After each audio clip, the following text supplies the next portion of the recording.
পঞ্চগড় জেলার একমাত্র ভারী শিল্প কারখানা পঞ্চগড় সুগার মিল। ১৯৬৬ সালে যাত্রা শুরু করা এই মিলে দৈনিক ১০১৬ মেট্রিক টন আখ মাড়াই করা হতো। এতে প্রত্যক্ষ ও পরোক্ষভাবে কর্মসংস্থান হয় বহু মানুষের।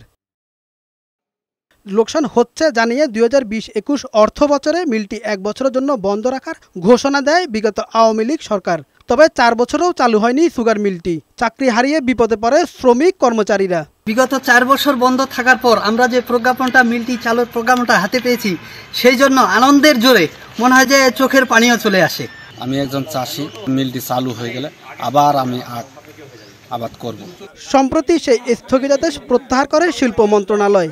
এতে খুশির বন্যা বইছে আখ চাষি, শ্রমিক ও কর্মচারীদের মধ্যে। আমি একজন আখ চাষি, আমি দীর্ঘদিন ধরে আখ চাষ করে আসি। পঞ্চগড় সুগার মিল আবার চালু হতে যাচ্ছে এবং আখ মাড়াই কার্যক্রম চালু হচ্ছে।